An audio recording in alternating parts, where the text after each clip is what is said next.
को अपने घर में देखती है तो सूरज से बोलती है कि ईसा आदमी को मेरे नजरों से दूर कर दो, वरना मैं पागल हो जाऊंगी।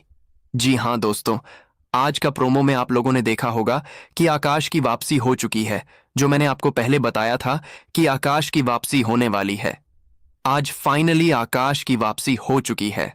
और आकाश जो है वह सूरज ईशा के सामने एक बहुत बड़ा शर्त रख देता है। उन दोनों के सामने शर्त रख देता है कि मैं अपनी बेटी को तुम्हारे साथ तभी रहने दूंगी जब तुम मेरे खिलाफ जितने भी थाने में कंप्लेंट किया हो उसे वापस ले लोगे। सबसे पहले तो दोस्तों सूरज जो है वह कंप्लेंट वापस लेने से मना कर देता है और आकाश वहां से चला जाता है।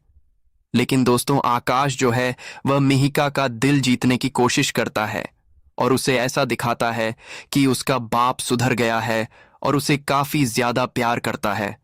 जिसके बाद दोस्तों धीरे धीरे मीका जो है वह आकाश के करीब चली जाती है और सूरज ईसा से नफरत भी करने लगते हैं। जिसके बाद ईशा को तो बिल्कुल अच्छे तरीके से पता है कि आकाश अपनी बेटी से प्यार नहीं करता है, बल्कि अपना काम निकलवाने के लिए पागल बना रहा है।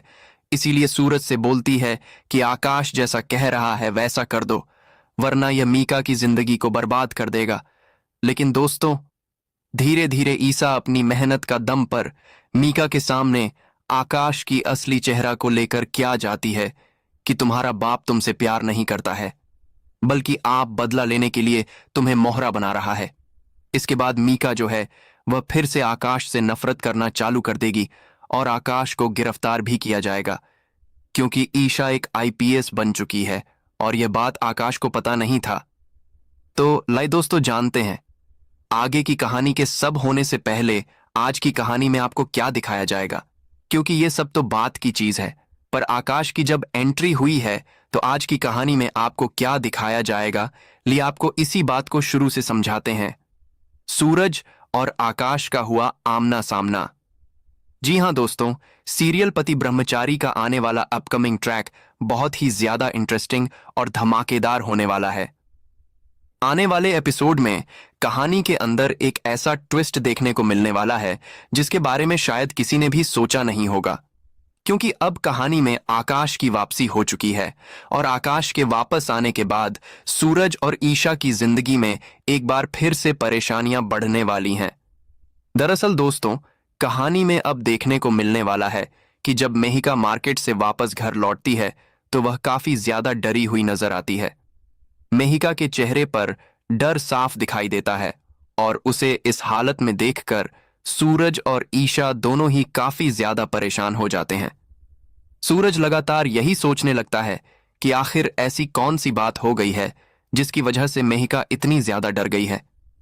आखिर मार्केट में ऐसा क्या हुआ कि मेहिका वापस आने के बाद भी सहमी हुई है और उसके चेहरे पर डर नजर आ रहा है।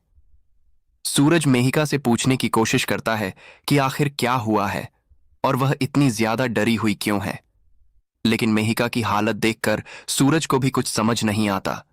वहीं ईशा भी मेहिका को ध्यान से देखती है और उसके मन में एक पुरानी बात आने लगती है। ईशा कहती है कि मैंने मेहिका को इस तरह से डरते हुए सिर्फ एक ही इंसान के सामने देखा है और वह इंसान आकाश है। जब भी आकाश मेहिका के सामने आता था तब मेहिका इसी तरह से डर जाती थी।